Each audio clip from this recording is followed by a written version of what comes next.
예, 오늘 말씀 보겠습니다. 마태복음 6장 31절에서 33절 말씀인데요.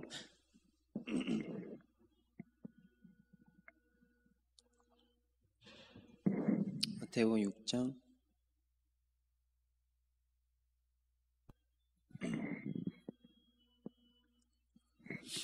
예, 오늘 말씀을 가지고 생존이냐 부르심이냐라는 제목으로 말씀 나누겠습니다.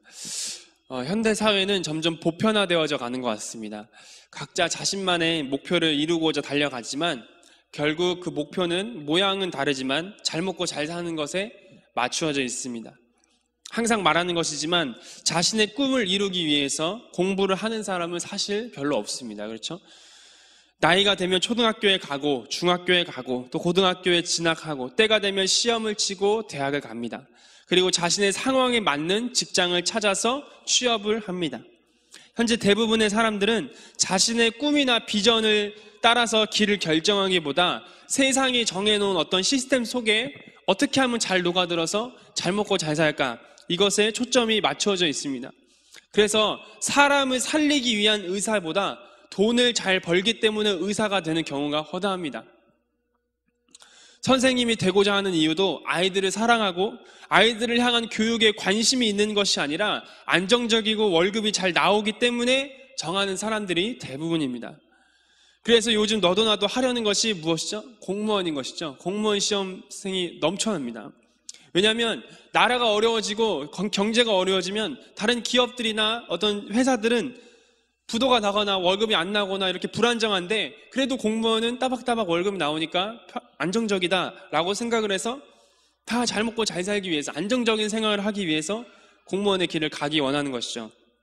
요즘에는 초등학생들도 중학생들도 꿈이 무엇이냐 그러면 물론 대부분 학생들은 그렇지만 고학년들을 보면요 공무원이라고 적어내는 사람들이 그렇게 많다 그랬습니다. 그러나 이러한 이야기는 어디까지나 세상 사람들의 모습이어야만 하는 것이죠. 그리스도인은 절대로 생존하기 위해서 살아가지 않습니다. 잘 먹고 잘 살기 위해서 살아가지 않습니다. 한번 스스로 돌아보기 원합니다. 내가 지금 살아가고 있는데 나는 생존하기 위해 그냥 먹고 살기 위해서 사는가? 진정한 그리스도인은 어떻게 살았까요? 진정한 그리스도인은요 부르심을 위해서 살아갑니다. 부르심. 이 땅은 길어야 80년에서 100년입니다. 어떻게 보면 긴 시간 같지만 영원이라는 시간 앞에서 비춰볼 때 아무것도 먼지보다 못한 시간인 것이죠. 이 한정된 짧디 짧은 시간 속에서 그저 잘 먹고 잘 살기 위해 살아간다는 것은 그리스도인이라면, 세상 사람들은 그럴 수 있는데 진짜 주님을 만난 그리스도인이라면, 십자가 앞에서 주님의 사랑을 경험한 그리스도인이라면 그것은 불가능한 삶인 거예요. 만약에 나는 그리스도인인데 그냥 먹고 살기 위해서 산다, 그 사람은 주님 만난 사람도 아니고 그냥 교회만 다니는 사람입니다. 그리스도인이라고 말할 수가 없는 것입니다. 오늘 본문 말씀에서 예수님은 분명히 말씀하십니다. 하나님의 나라와 의를 구하는 것이 그리스도인의 공통적인 부르심이다라고 말합니다. 그래서 예수님은 무엇을 먹을까, 무엇을 마실까, 무엇을 입을까 염려하며 살지 말아라. 그것은 이방인들이 구하는 것이고 이방인들의 삶의 모습이다라고 주님이 말씀하시는 것입니다.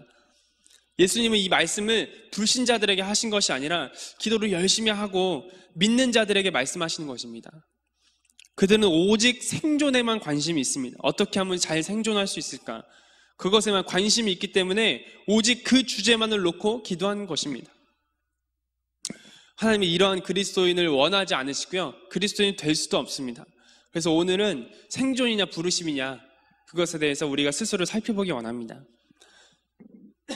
첫 번째로 모든 그리스도인들에게는 공통된 부르심이 있어요. 공통된 부르심. 한 사람도 빠짐없이 외여 없이 다 이러한 부르심이 있다는 말씀입니다. 고린도서 1장 23절에서 24절 말씀 보면요. 이런 말씀이 있습니다. 우리는 십자가에 못 박힌 그리스도를 전하니 유대인에게는 거리끼는 것이요 이방인에게는 미련한 것이로되 오직 부르심을 받은 자들에게는 유대인이나 헬라인이나 그리스도는 하나님의 능력이요 하나님의 지혜니라. 아멘. 성경은 하나님을 믿는 사람들, 그리스도인들을 뭐라고 표현하냐면 부르심을 받은 자들이라 그래요. 그러니까 그리스도인은 단순히 하나님 믿는 사람 아니고 교회 다니는 사람 아니고 성경은 뭐라 그러냐면 부르심을 받은 자들이다. 하나님 앞에 부르심을 받은 자들이 그리스도인이다라는 것이죠. 그러니까 그리스도인이라면 반드시 그 사람 안에 부르심이 있어요. 반드시 있습니다. 부르심이 없으면 그리스도인이 아니라는 것이죠. 부르심을 받은 자들이에요, 우리는. 그 부르심을 받은 자들. 그렇다면 어떠한 부르심을 받은 자들인가? 로마서 1장 7절의 말씀 보면 로마에서 하나님의 사랑하심을 받고 성도로 부르심을 받은 모든 자에게 하나님 우리 아버지와 주 예수 그리스도로부터 은혜와 평강이 있기를 원하노라. 아멘. 결국 모든 그리스도인들은 무엇으로 부르심을 받대요? 무엇으로? 성도. 그렇죠. 로마에서 하나님의 사랑하심을 받고 성도로 부르심을 받은 모든 자에게, 성도로 다 부르심을 받았어요. 먼저 그리스도인은요, 먼저 성도가 돼야 돼요. 성도란 하기오스라는 단어인데요, 즉 거룩하게 구별된 자들을 말해요. 무언가 다르다는 거예요. 구별된다는 거예요. 일반 사람들과 세상 사람들과 뭔가 다르다는 것이죠. 그것이 무엇이냐? 바로 부르심이라는 것이다. 일반 사람들은, 세상 사람들은 자기 자신을 위해서 생존하며 살아가지만 성도들은 부르심을 받은 자들이기에 그 부르심을 이루기 위해서 살아간다는 거예요. 목적 자체가 다르다는 거예요. 삶의 존재의 이유 자체가 다르다는 거예요. 내가 숨쉬고 밥 먹고 사는 이유가 다르다는 것입니다. 그렇다면 그 부르심은 무엇인가? 큰 맥락에서 본질적이고 궁극적인 부르심은 오늘 본문 말씀과 같은 것입니다. 중요한, 한 번 더 읽을까요? 우리 다 같이 시작. 그러므로 염려하여 이르기를 무엇을 먹을까, 무엇을 마실까, 무엇을 입을까 하지 말라. 이는 다 이방인들이 구하는 것이라. 너희 하늘 아버지께서 이 모든 것이 너에게 있어야 할 줄을 아시느니라. 그런즉 너희는, 부르심을 입은 자들 말하는 거예요. 너희는 먼저 그의 나라와 그의 의를 구하라. 그리하면 이 모든 것을 너에게 더하시리라. 아멘. 예수님은 먼저라고 말씀하시죠. 먼저. 무엇보다, 어느 것보다도 이것이 가장 먼저 첫째가 되어야 된다라고 말씀하시는 것입니다. 그토록 중요한 것이 무엇인가? 바로 하나님의 나라와 의, 이것이라는 것이죠. 그리스도인의 공통적인 부르심이, 한 사람도 빠짐없이 다 주님을 만난 사람이라면 이 부르심이 있어요. 무엇이냐면 하나님의 나라와 그 의를 바라고 구하는 사람. 하나님의 나라가 무엇이죠? 바실레이아, 하나님의 통치. 모든 그리스도인이라면 이 부르심이 있어요. 어떤 부르심이냐면 하나님의 통치를 받는 부르심. 내 삶이 하나님의 통치를 받는 거예요. 내 마음대로 하는 게 아니라 하나님의 통치를 받는 사람이 되는 것. 그리고 거룩하신 하나님과 같이 거룩하게 구별되어서 옳고 공의로우신 하나님의 속성이요 성품인 의로움을 구하는 것. 바로 이러한 삶의 자세와 모습이 그리스도인으로의 부르심이라는 것입니다. 자, 부르심의 근본 목적은 하나님의 나라에 있어요. 하나님의 나라. 근본 목적. 모든 부르심의 목적이 하나님의 나라예요. 너무나 중요한 것입니다. 자신의 삶의 성공이나 명예가 아니에요. 많은 사람들이 부르심을 이뤘다고 하는데 그 부르심은 그냥 자기가 하고 있는 어떤 영역에서 성공을 한 것이지 부르심을 이루는 게 아닌 것이 굉장히 많습니다.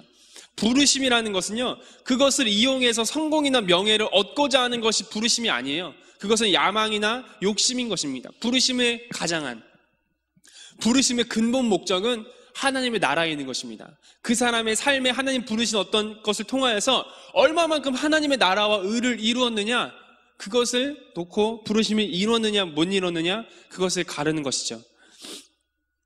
그래서 부르심의 모양은 다 각자마다 다 다를 수 있습니다.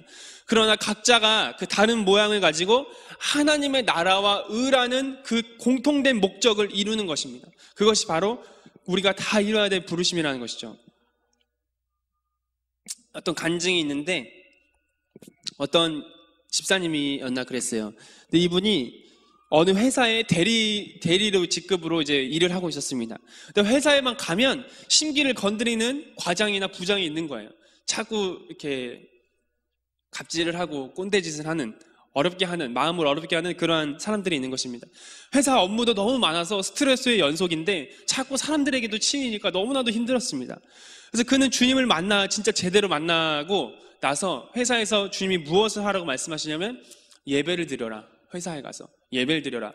그래서 그런 마음을 받아서 순종함으로 나아갑니다.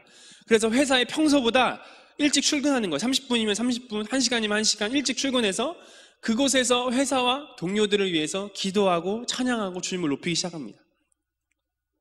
그렇게 3개월이 지나고 6개월이 지나고 1년이 넘도록 계속해서 예배를 드리기 시작합니다.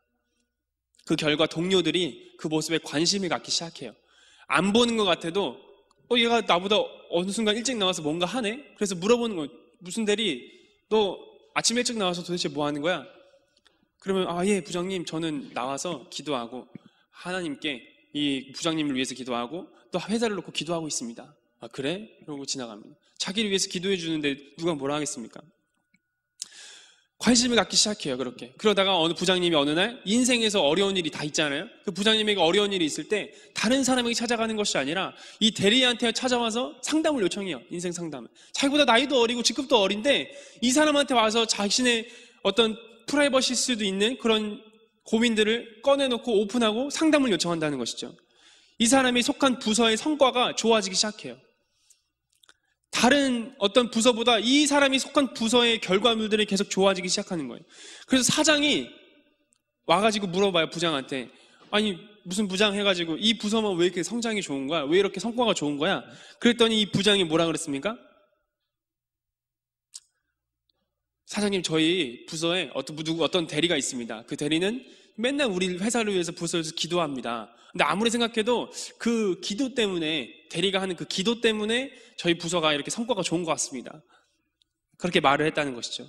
그 다음에 사장이 그 말을 듣고 관심을 갖게 됩니다. 그리고 그 사장이 결국에는 하나님을 영접하게 돼요. 그리고 주님을 믿는 사장으로 변화되게 됩니다. 그리고 회사 회식 때 다른 사람이 아니라 사장이 이 대리한테 건배사를 시킵니다. 그래서 다 같이 술이 아니라 사이다를 놓고 나서 이 대리가 무엇이라고 말하냐면, 사장님, 제가 이 건배사를 저에게 주셨는데 제가 이 회사를 위해서 대표기도 한번 해도 되겠습니까? 그래서 회식 자리에서 이 회사를 놓고 대표기도를 하게 됩니다. 이렇게 회사가 변화되는 거예요. 이것이 진짜 하나님이 원하시는 삶의 부르심인 거예요. 공통적인 부르심. 그 자리에서 주님의 나라가 임했잖아요. 그렇죠? 하나님의 의가 이루어졌잖아요.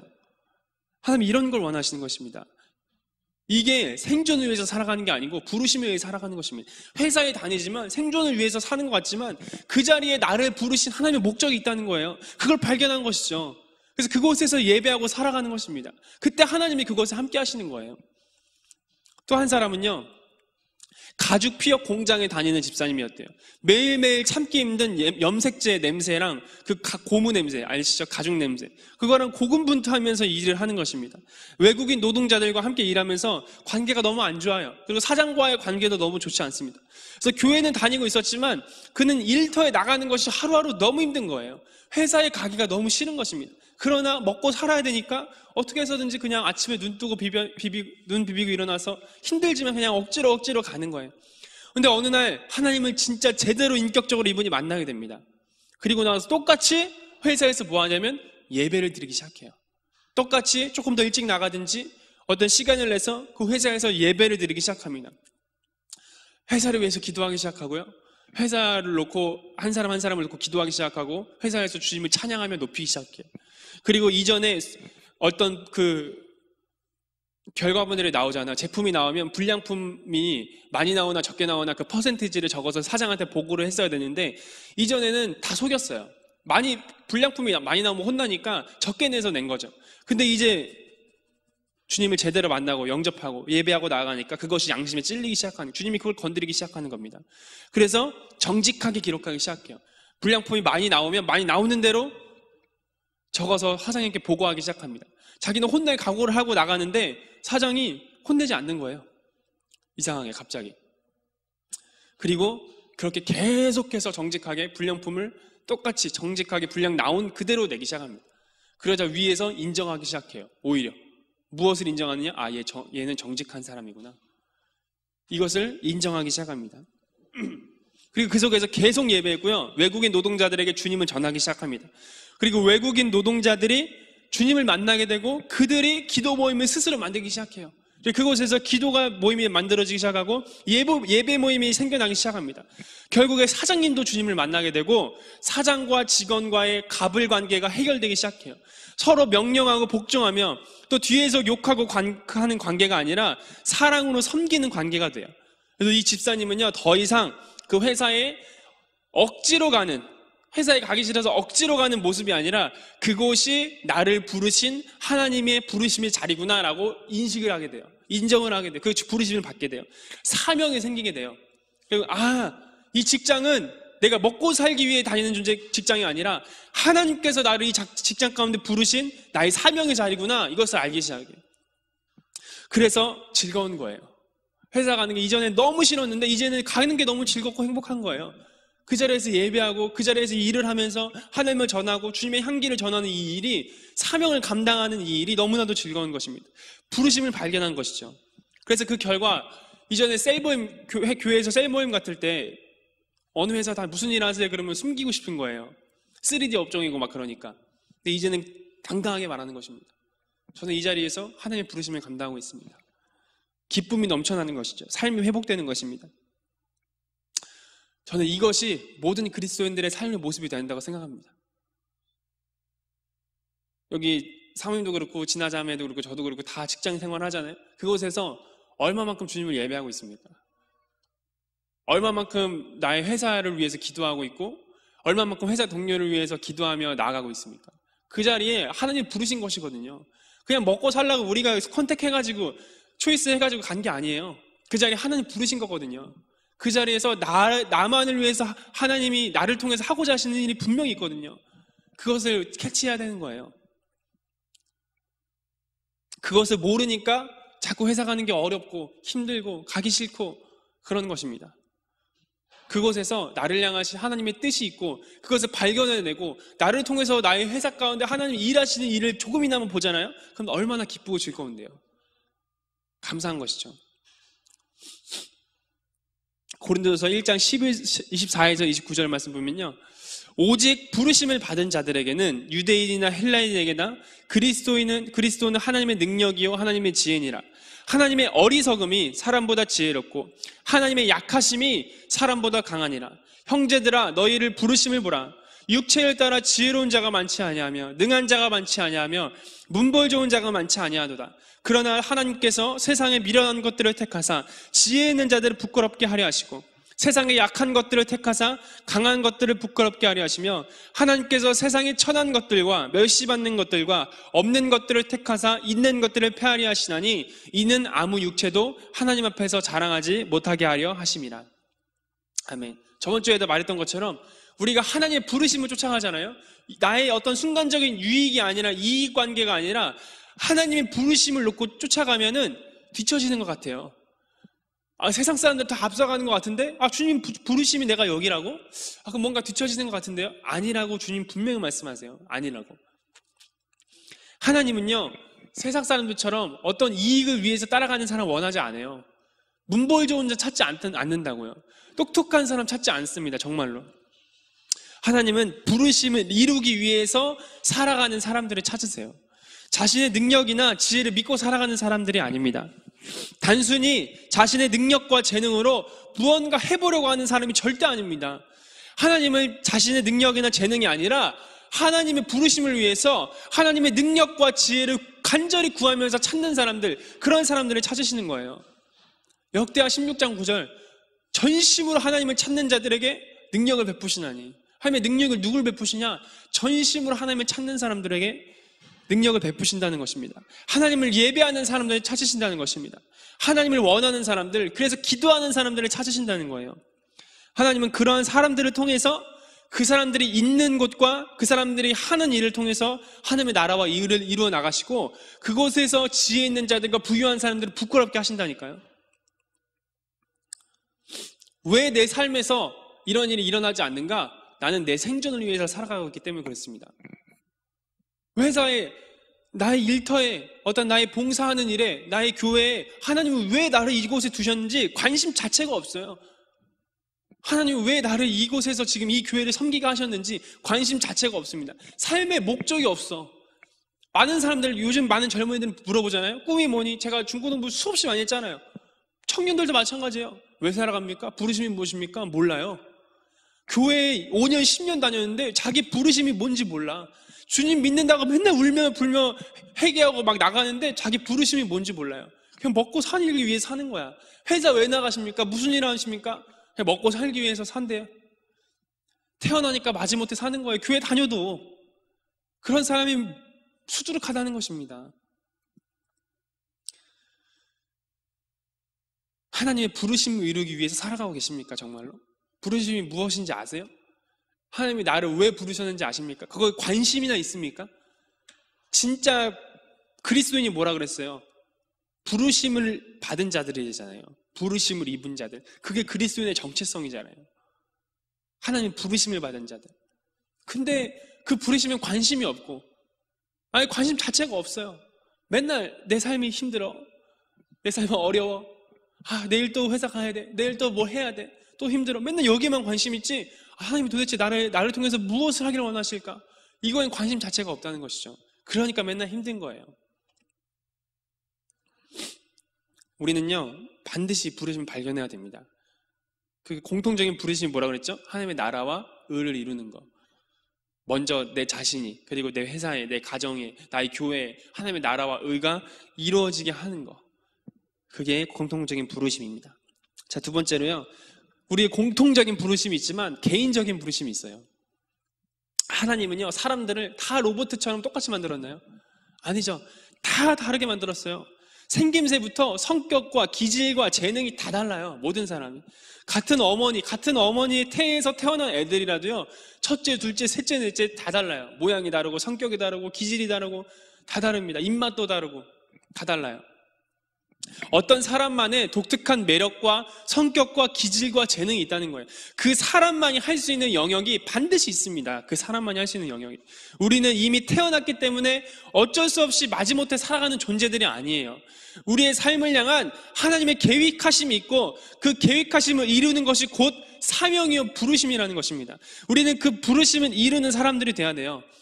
하나님의 나라와 의를 이루는 공통적인 부르심이 있지만, 그 공통적인 부르심을 이루기 위한 수단과 방법과 모양과 모습은 다르다는 거예요. 각 사람이 다 모든 같은 방법으로 주님의 나라를 이루는 게 아니에요. 다 각자 다른 방법이 있어요.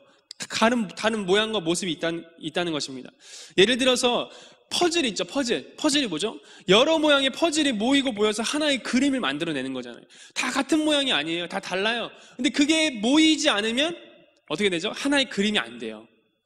마찬가지라는 거예요. 그것처럼 하나님의 나라는 같은 모양이 다 하나님의 나라를 만들어내는 게 아니에요. 여러 모양의 부르심이 모여서 하나님의 나라라는 것을 이루어 나가는 거예요. 어느 한 교회나 어느 한 단체나 어느 한 사람이 모든 하나님의 나라를 다 이룰 수가 없어요. 다 다릅니다. 그 사람들이 협력해서 도와서 하나님의 나라에 일어나가는 거예요. 그래서 바울은 고린도전서에 이렇게 말해요. 너희는 그리스도의 몸이요 지체의 각 부분이라. 너희는 그리스도의 몸이요 지체의 각 부분, 너희 몸의 전체가 아니다. 너희는 지체의 각 부분이다 라고 말하는 거예요. 하나님이 교회 중에 몇을 세우셨으니, 첫째는 사도요, 둘째는 선지자요, 셋째는 교사요, 그 다음은 능력을 행하는 자요, 그 다음은 병 고치는 은사와 서로 돕는 것과 다스리는 것과 각종 방언을 말하는 것이라. 다 다르게 만들었어요. 그죠? 직분이 다 달라요. 그리고 다 은사가 달라요. 그리고 중요한 말을 하죠. 다 사도이겠느냐? 다 선지자이겠느냐? 다 교사이겠느냐? 다 능력을 행하는 자이겠느냐? 다 병 고치는 은사를 가진 자이겠느냐? 다 방언을 말하는 자이겠느냐? 다 통역을 하는 자이겠느냐? 다 다르다는 거예요. 다 다르다는 것입니다. 하나님은 하나님의 나라의 임하심과 의로움의 나라를 세우는 것에 하나님의 질서가 있어요. 하나님의 질서. 그리고 하나님의 방법이 있습니다. 사람의 인본적인 방법으로 교회 가운데 그런 것을 하는 게 아니에요. 저도 예전에 교회 사역할 때 교육자라면 무조건 다 치유 사역해야 되고 다 예언 사역 이런 게 아닙니다. 그건 잘못된 가르침이에요. 그 사람이 할 수 있는 게 있어요. 그리고 못하는 게 있어요. 하나님이 주신 은사가 다른데 어떻게 다 치유하는 자예요? 어떻게 다 예언하는 자고 어떻게 다 말씀 전하는 자예요? 곳곳에 다 봉사하는 사람도 있고 다 이런 사역하는 사람, 저 사역하는 다 있는 거예요. 그리고 하나님의 능력과 지혜로 도우세요. 하나님의 방법이 있다고요. 하나님의 질서가 있습니다. 그것이 바로 직분이고 은사예요. 하나님의 나라의 질서는요, 직분과 은사를 통해서 하나님의 나라를 이뤄나가요. 그러나 바울은 분명히 말합니다. 모두의 직분이 다 다르다. 은사가 다 다르다. 너무나도 기본적이고 당연한 거 아닙니까? 그리고 다른 직분과 은사들이 서로 협력하고 도움으로 하나님의 나라를 이뤄나가는 거예요. 내가 나랑 은사가 달라? 너는 왜 이거 못해? 너는 왜 이거 안 해? 이러고 지적질하는 게 아니에요. 나는 이거 할 수 있는데 너는 왜 못해? 그럼 그 사람도 똑같이 말할 수 있어요. 야, 너도 내가 뭐 하는 거 못하잖아. 그렇게 서로 싸우라고 시기하고 질투하라고 하나님이 다 다르게 만드신 게 아니에요. 서로 도와가면서 사랑을 배워가면서 하나님의 나라라는 공통된 목적을 가지고 나아가라. 그렇게 말씀하시는 것이죠. 그걸 원하시는 거예요. 그래서 바울은 고린도서 12장에 계속 그 이후에 말합니다. 각 사람에게 성령을 나타내시면 유익하게 하려 하심이라. 어떤 사람에게는 성령으로 말미암아 지혜의 말씀을, 또 어떤 사람에게는 같은 성령을 따라 지식의 말씀을, 다른 사람에게는 같은 성령으로 믿음을, 어떤 사람에게는 한 성령으로 병 고치는 은사를, 어떤 사람에게는 능력 행함을, 어떤 사람에게는 예언함을, 어떤 사람에게는 영들 분별함을, 다른 사람에게는 각종 방언 말함을, 어떤 사람에게는 방언들 통역함을 주시다니, 이 모든 일은 같은 한 성령이 행하사 그의 뜻대로 각 사람에게 나누어 주시는 것이니라. 몸은 하나인데 많은 지체가 있고 몸의 지체는 많으나 한 몸인 것과 같이 그리스도도 그러하니라. 우리가 유대인이나 헬라인이나 종이나 자유인이나 다 한 성령으로 세례를 받아 한 몸이 되었고 또 다 한 성령을 마시게 하셨느니라. 몸은 한 지체뿐만 아니요 여럿이니 만일 발이 이르되 나는 손이 아니니 몸에 붙어있지 아니하리라 할지라도 이로써 몸에 붙지 아니한 것이 아니요 또 귀가 이르되 나는 눈이 아니니 몸에 붙어있지 아니하였다 할지라도 이로써 몸에 붙지 아니한 것이 아니니 만일 온몸이 눈이면 듣는 곳은 어디며? 굉장히 징그럽지 않아요? 온몸이 눈이래. 귀도 눈이 달려있고 코에도 눈이 다. 그럼 듣는 곳이 어디고 냄새 맡는 곳이 어디냐? 온몸이 듣는 곳이면 냄새 맡는 곳은 어디냐? 그러나 이제 하나님이 그 원하시는 대로 지체를 각각 몸에 두셨으니 만일 다 한 지체뿐이면 몸은 어디냐? 이 지체는 많으나 몸은 하나니라. 눈이 손더러 내가 너를 쓸데없다 하거나 또한 머리가 발더러 내가 너를 쓸데없다거나 하지 못하리라. 그뿐 아니라 더 약하게 보이는 몸의 지체가 도리어 요긴하고 우리가 몸에 덜 귀히 여기는 그것들을 더욱 귀한 것들로 입혀주며 우리의 아름답지 못한 지체는 더욱 아름다운 것을 얻느니라. 그런즉 우리의 아름다운 지체는 그럴 필요가 없느니라. 오직 하나님이 몸을 고르게 하여 부족한 자에게 귀중함을 더하사 몸 가운데서 분쟁이 없고 오직 여러 지체가 서로 같이 돌보게 하셨느니라. 만일 한 지체가 고통을 받으면 모든 지체가 함께 고통을 받고 한 지체가 영광을 얻으면 모든 지체가 함께 즐거워하느니라. 굉장히 중요한 말씀입니다. 지금 한국교회 가운데 너무나 필요한 말씀입니다. 이처럼 하나님은요 어느 한 사람이나 한 교회나 한 공동체만 사용하시는 것이 아니에요.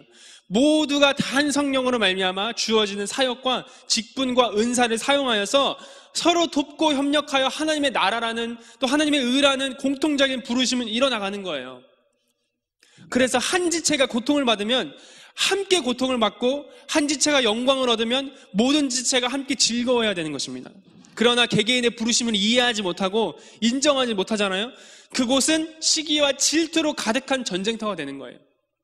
개개인이 다 다르다는 것을 인정하지 못하고 인식하지 못하면 다 전쟁터가 됩니다. 아군이 아군을 물어뜯고 죽이는 일이 벌어지는 것입니다. 같은 편인데 서로 싸우는 거예요. 한 지체가 고통을 받을 때 함께 고통을 받는 것이 아니라 즐거워합니다. 오히려 제 고통받으면 내가 즐거워요. 같은 편인데 그리스도인의 한 가족인데 예수 그리스도의 보혈로 하나 된 한 가족이라고 말은 하는데 저 지체가 뭔가 잘못돼 기뻐합니다. 옆에 교회 무너져 기뻐합니다. 저 교회 무너지면 다 우리 교회로 오겠지 기뻐해요. 한 지체가 영광을 얻을 때 함께 기뻐해 주는 것이 아니라 배 아파합니다. 이러한 이기심과 시기와 질투가 교회를 무너뜨리기 시작하는 것입니다. 교회 안에서도 이러한 것이 있을 때 그 교회가 무너지는 것이고요. 전체적인 한국교회 전체를 봤을 때도 이러한 이기심과 시기와 질투 때문에 한국교회 전체가 무너지기 시작하는 거예요. 공통적인 부르심과 개개인의 부르심을 절대로 간과해서는 안 됩니다. 바울이 아까도 말했죠. 12절 4절에서 7절 말씀 보면요. 은사는 여러 가지나 성령은 같고 직분은 여러 가지나 주는 같으며 또 사역은 여러 가지나 모든 것을 모든 사람 가운데서 이루시는 하나님은 같으니 각 사람에게 성령을 나타내심은 유익하게 하려 하심이라. 바울은 분명히 말하죠. 은사는 여러 가지다. 그러나 그 은사를 주시고 은사를 통해서 일하시는 성령은 같다. 직분은 여러 가지다. 그러나 그 직분을 가진 자들이 한 분이신 예수님을 주님으로 섬기는 자들 아니냐. 또 사역은 여러 가지다. 그러나 그 사역을 이루시는 분은 하나님 한 분이시다. 이것을 말하는 거예요. 삼위일체 하나님, 하나님, 예수님, 성령님, 삼위일체 하나님을 섬기는 거 아니야. 우리가 다 직분은 다 다르다. 은사 다 다르다. 사역 다 다르다. 그러나 다 그것으로 누굴 섬기냐? 하나님과 예수님과 성령님, 삼위일체 하나님을 섬기는 거 아니냐라고 말하는 것이죠. 그래서 각 사람에게 성령을 나타내심은 유익하게 하려 합니다. 여기서 유익하게 하다라는 것은요, 개개인을 말하는 것이 아닙니다. 12장 4절 세 번역으로 보면요, 각 사람에게 성령을 나타내 주시는 것은 무슨 이익이래요? 개개인의 유익? 공동 유익이래요. 공동 이익을 위한 것입니다. 여기서 유익하게 하려 하십니다. 이것은요, 성령을 통해서 한 사람에게만 막 뛰어나게 해주고 한 사람에게 이익을 주는 게 아니에요. 유익을 주는 게 아니에요. 공동 이익을 위한 것이다. 하나님께서 각 사람에게 성령을 나타내 주셔서 사역과 직분과 은사를 주는 것은요, 그 사람만이 아니에요. 그 사람이 사람의 개인만이 아니라 공동적인 이익을 위한 것입니다. 여기서 공동은 어떤 공동체를 말하는 것이죠? 교회죠. 교회와 하나님의 나라인 것이죠. 그렇기 때문에 우리는요, 하나님의 나라와 의를 이루는 공통적인 부르심이 목적이 되지 않고 개개인의 부르심만 이루려고 하면 안 돼요. 개개인의 부르심만. 하나님이 우리 교회에 주신 부르심이 있거든요. 그리고 각자 여기 계신 분들에게 주신 부르심이 있어요. 근데 이 부르심이 내 부르심만 이루면 되지, 네 부르심이 어찌됐든 난 상관없어, 이런 게 아닙니다. 우리가 모두가 다 서로 협력하여서 선을 이루어야 돼요. 하나님의 나라라는 것을 이루어야 됩니다.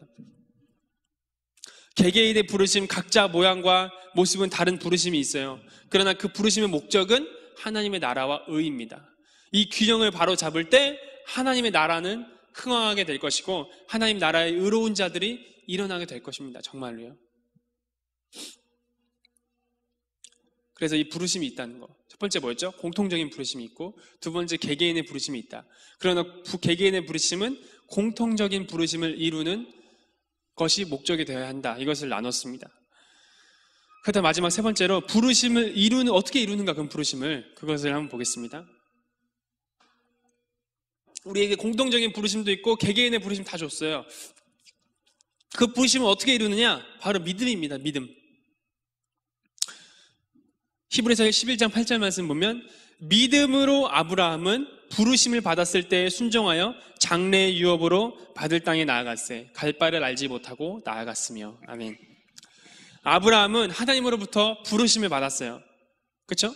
가나안 땅이라는 부르심의 한 민족을 이루겠다는 하나님의 약속과 부르심을 받았죠. 아브라함이 한 사람의 부르심이라고 말할 수 있겠지만 그 부르심은 나라를 이루는 거였어요. 이스라엘이라는 하나님이 선택하신 나라, 비록 하나님의 진짜 나라이신 그 하나님의 나라의 모형이긴 하지만 하나님의 나라를 보여주는 거울과 같은 나라를 이루는 부르심을 받은 거예요. 그러므로 아브라함을 부르신 이 부르심은요, 아브라함 한 사람만 부른 어떤 개인적인 부르심이 아니라 그것을 넘어서서 하나님의 나라와 의라는 공통적인 부르심이기도 하다는 것이죠. 이러한 부르심은 아브라함은 어떻게 이뤘습니까? 어떻게 이뤘죠? 어떻게 이뤘다고 나와요? 믿음으로. 부르심을 이루는 길은 반드시 믿음을 요구합니다. 하나님 우리의 앞길을 파노라마 같이 우리의 전부 인생을 보여주지 않아요. 너의 앞으로의 인생, 10년 뒤의 인생, 너의 20대, 30대, 40대, 50대, 60대, 내 앞에 부름받는 그날까지 너의 인생을 쫙 펼쳐 보여주시면서 이렇게 살아갈 거야 보여주지 않는단 말이죠. 한 걸음 한 걸음 우리를 인도하세요. 한 걸음 한 걸음. 아브라함을 향한 하나님의 약속은 분명했습니다. 그러나 아브라함은 구체적으로 그 약속이 어디서 어떻게 이루어지는지 몰랐어요. 그러나 그는 어떻게 했죠? 모르니까 안 갔나요? 갈 바를 알지 못했지만 갔어요. 그게 뭐죠? 믿음이에요. 믿음. 한 걸음 한 걸음 주님의 인도하심에 순종하면서 나아갔다. 갈 바를 알지 못한, 얼마나 무섭고 두렵고 떨렸겠어요. 근데 간 거예요. 아브라함은 순간마다 자신의 부르심에 대한 의심이 들어왔을까 안 들어왔을까요? 들어왔겠죠. 그런데 들어올 때가 있었어요.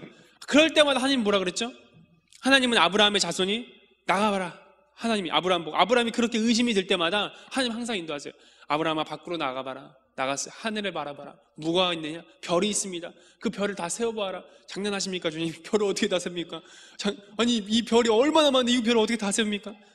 바다에 모래알 바라봐라. 모래알 세어봐라. 아니, 모래알을 어떻게 다 셉니까, 주님? 그렇지. 네가 다 셀 수 없지. 네 자손이 바로 그렇게 번성하게 될 거야. 주님이 다시 한번 부르시면 확증시켜 주는 거예요. 그런데도 불구하고 당시 아브라함에게는 전혀 그 부르심이 이루어질 만한 조짐이 보이지가 않았어요. 아니, 자손들이 번성될 거면 당장에 아들이라 좀 주십시오. 근데 아들을 안 줘요, 하나님이 계속.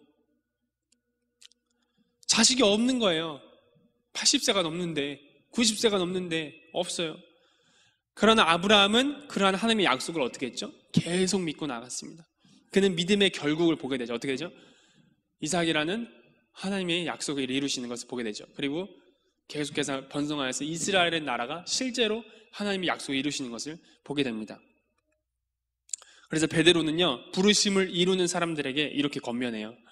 베드로서 1장 10절 말씀 보면, 그러므로 형제들아 더욱 힘써 너희 부르심과 택하심을 굳게 하라. 더욱 힘써서 너희 부르심 굳게 해라. 택하심을 굳게 해라. 너희가 이것을 행한즉 언제든지 실족하지 아니하리라. 베드로가 부르심과 택하심을 굳게 하라고 말하면서 이것을 행하라 라고 말해요. 이것을 행하라. 너희가 이것만 행하면 절대로 실족하지 않는 것이다 라고 말해요. 그렇다면 베드로가 말한 이것이 뭘까요? 1장 10절이지만 그 뒤로 올라가 봐야겠죠. 이것을 알려면 1장 5절에서 8절 말씀 보면 베드로가 말한 이것이 나와요. 그게 뭐냐면 1장 5절에서 8절이에요. 그러므로 너희가 더욱 힘써 너희 믿음의 덕을, 덕의 지식을, 지식의 절제를, 절제의 인내를, 인내의 경건을, 경건의 형제 우애를, 형제 우애의 사랑을 더하라. 이것이 너에게서 흡족한즉 너희로 우리 주 예수 그리스도를 알기에 게으르지 않고 열매 없는 자가 되지 않게 하려니와. 베드로는 더욱 힘써 믿음의 덕을 더하라고 말해요. 참 믿음은요, 덕이 더해져. 덕이란 도덕적인 탁월함을 의미해요. 그리고 덕의 지식을 더하라 그러죠. 내가 믿음이 진짜 참 믿음이 있으면 행함 있는 산 믿음이 나오잖아요. 그게 덕이잖아요. 도덕적인 탁월함이 나올 수밖에 없죠. 그리고 덕의 지식을 말해요. 덕의 기준이 되는 하나님의 말씀을 끊임없이 배우고 하나님의 뜻대로 살아가는 데 필요한 지혜를 얻으라는 거예요. 그리고 그 위에 절제는 성령의 열매를 말하는 거죠. 하고 싶은 대로 다 하는 게 아니죠. 다 욕심대로 살 수 있는 게 아니에요. 절제해야 되는 거예요. 절제가 필요한 것입니다. 그리고 절제의 인내. 인내는 어디서 나오죠? 믿음에서 나오죠. 아브라함이 어떻게 인내했어요? 수십 년을. 이 부르심에 가장 필요한 게 뭐죠?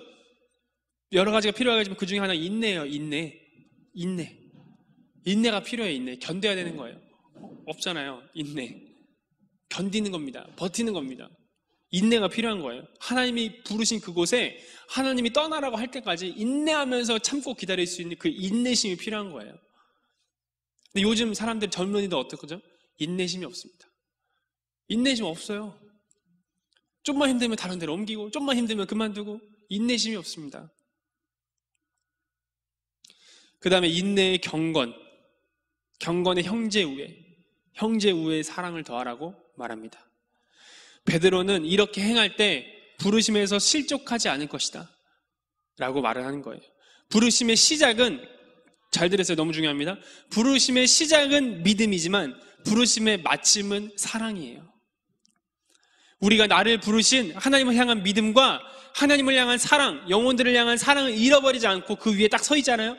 그러면 결단코 실족하지 않고 그 부르심을 반드시 이룹니다. 반드시 하나님이 이루세요. 반드시 믿음과 인내와 경건과 모든 것을 통해서, 형제와의 사랑, 절제, 이걸 통해서 내가 부르심에 딱 서 있잖아요. 하나님 반드시 그거 이뤄요. 실족하지 않습니다.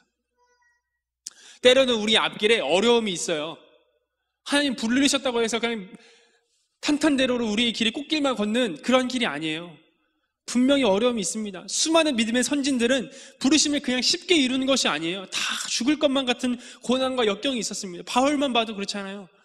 내가 굶기도 많이 굶었고, 매도 수없이 맞았고, 죽을 뻔한 고비도 수없이 넘겼고, 감옥에도 수없이 갇혔고, 그럼에도 불구하고 부르심의 길을 걸어간 거예요.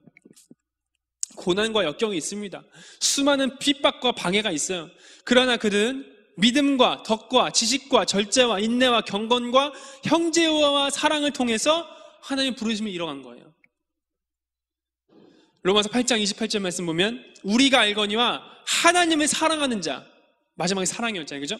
하나님을 사랑하는 자, 곧 그 뜻대로 부르심을 입은 자들에게는 뭐래요? 모든 것이 합력하여 선을 이루느니라.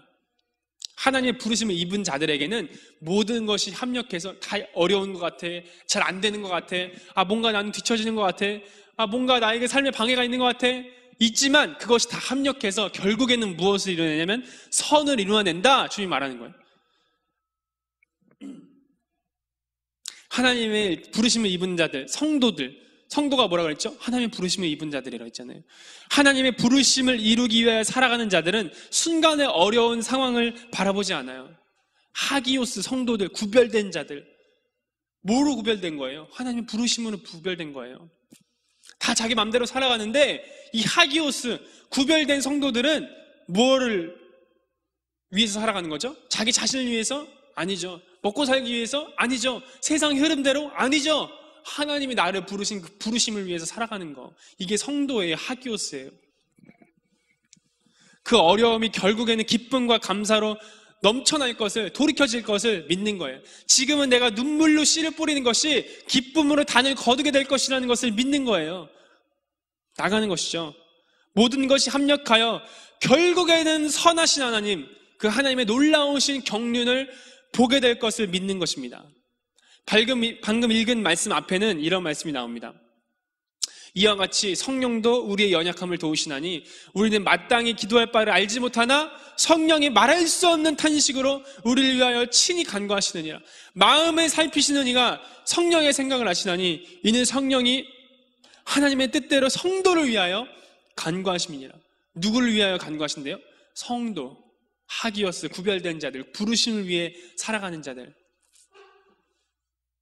그 사람들을 위해서 누가 간구하신대요? 누가? 성령님이. 주님께서 친히 우리를 위해서 어떻게 간구하신대요? 말할 수 없는 탄식으로 간구하신대요. 지금 이 순간에도 진아를 위해서 하나님께서, 성령께서 말할 수 없는 탄식이 있어요. 말할 수 없는 탄식. 그냥 대충 기도하는 게 아니에요. 말할 수 없는 탄식으로 마음을 찢어가면서 우리를 위해서 기도해 주시는 분이 계세요. 그분이 누구예요? 우리의 연약함을 도우시는 성령님이시라는 거예요. 우리가요, 부르심 위에 따라가잖아요. 여기 그냥 아무나 주님이 기도해 주시는 게 아니에요. 하나님의 뜻대로 성도를 위하여. 하기오스잖아요. 그렇죠? 구별된 자들, 부르심을 따라가는 사람들. 이 사람들을 위해서 간구하세요. 간구하신다고. 간절히 구하시는 분이 계세요. 아무나 다 해주시는 게 아닙니다. 부르심을 따라가는 성도들에게만 성령님의 중보하심이 있어요. 하나님은 우리의 연약함을 내버려 두는 게 아닙니다. 너 불렀는데 네 맘대로 네가 알아서 이뤄. 이런 분이 아니에요. 성령님은 우리를 위해서 말할 수 없는 탄식으로 기도하신다고, 도와주시기 위해서. 성령님은 하나님의 뜻대로 성도라 부르심을 입은 자들, 부르심을 이루기 위해서 간절하게 나아가는 그 사람들을 위해서 간구하신다고 말씀하세요. 지금 이 순간도요, 성령님은 우리를 위하여 말할 수 없는 탄식으로 간구하시고 계신다는, 우리의 중보자 되신다는 거예요. 우리를 도우시는 분이 계신다는 거예요. 그분이 누구시냐? 천지창조하실 때 운행하셨던 분, 불가능이 없으신 분, 능력과 지혜로 충만하신, 모략과 재능으로 충만하신 분, 이런 분이 우리를 도우신다는 거예요. 이것을 믿어야 된다는 것이죠. 이걸 알 때 얼마나 힘이 나겠습니까? 이거 내가 진짜 믿어질 때 얼마나 진짜 힘과 용기가 나겠어요. 인내가 될 수 있는 거죠. 인내할 수 있는 거예요. 절제할 수 있는 거고, 참아낼 수 있는 거예요. 형제 우애 사랑 다 할 수 있는 거예요. 부르심을 이룰 수 있는 것입니다. 하나님이 우리 도우십니다. 하나님이 우리 도우세요. 그냥 홀로 내버려두지 않는다니까요. 고아처럼 내버려두지 않으세요. 우리 도우십니다. 반드시요. 부르심을 이루는 길은 뭐죠? 믿음이에요. 믿음. 이 믿음이 있으십니까?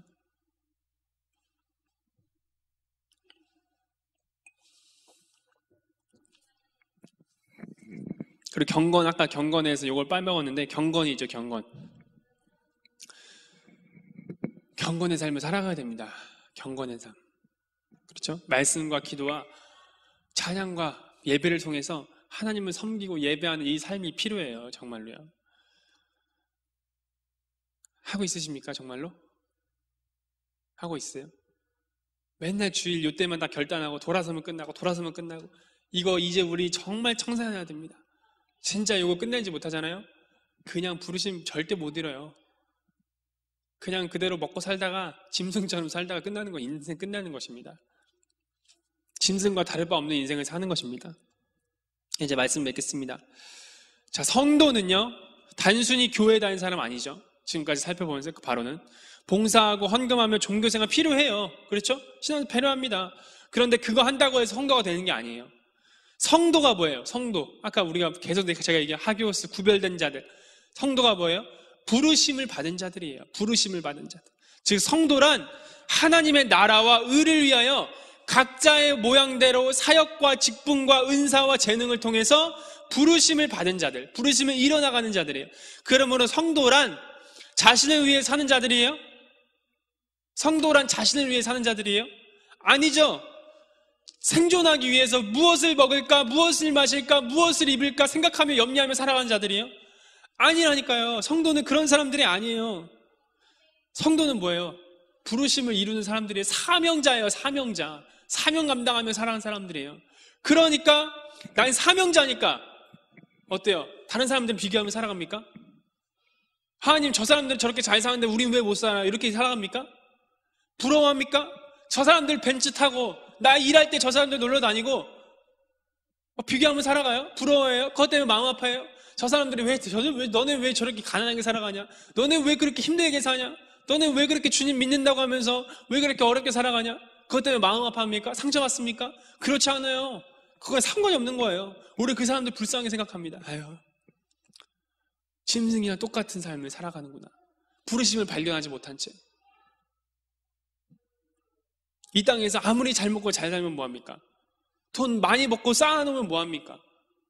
자기 곡식단에, 자기 창고에, 자기 통장에 수없이 많은 숫자로 채우면 뭐합니까? 못 가져가요. 죽으면 벌거벗은 채로 나온 것처럼 벌거벗은 채로 가요. 가져갈 수 있는 거 단 1원도 없습니다. 10원 한 장, 1원 한 장 못 가져가요. 왜 그걸 모르냐고요? 교회 다니는데도 모르냐고요. 왜 그거만 살아가냐고요? 자, 오늘부터 각자 부르심을 발견하기 위해서 기도하세요. 다른 거 기도하지 말고, 주님 왜 내게 힘듭니까? 도와주세요. 이런 거 기도하지 말고 각자 부르심이 있어요. 지나만이 할 수 있는 부르심이 있다니까요. 다른 사람 아무나 못해. 하나님의 지나만을 위해서 계획하신 삶의 방향이 있고 길이 있어요. 발견하셨어요? 발견하셨습니까? 발견하셔야 돼요. 그거 놓고 기도하셔야 됩니다. 주님 도대체 내가 회사 다니잖아요. S팀? 뭐였죠? 다니잖아요. 주님 나를 여기 왜 보내신 것이죠? 알려주십시오. 주님 제가 여기서 뭘 해야 되는 것이죠? 단순히 직장 상사, 직장에서 나에게 맡긴 그 일을 하는 게 그곳에 하나님이 그거 하라고 보낸 게 아니에요. 그곳에서 그건 당연히 해야 되는 거고, 그곳에서 하나님이 하라고 하신 게 있다고요. 하나님이 하라고 하신 거, 그거를 발견하셔야 돼요. 그게 나의 부르심이거든요. 그리고 각자 있는 곳에서 부르심의 장소에서 하나님을 예배하세요. 그러기 시작하세요. 그리고 하나님께 무엇을 해야 될지, 부르심을 위해서 어떠한 것을 시작해야 될지 기도하세요. 그럼 분명히 말씀해 주세요. 감동 주시고 인도하세요. 그걸 놓고 계속 나아가세요. 그것을 어떻게 해요? 하루 이틀 하는 게 아니에요. 아까 어떻게 했죠? 3개월, 1년 넘게 했어요. 인내 필요하다 그랬잖아요. 절제 필요하다 그랬잖아요. 나 계속 하는 거예요. 성령님의 나타나심을 간구하세요. 나의 교회에, 나의 가정에, 나의 직장에, 나의 일터에 하나님의 나타나심, 성령의 나타나심이 있게 해주십시오.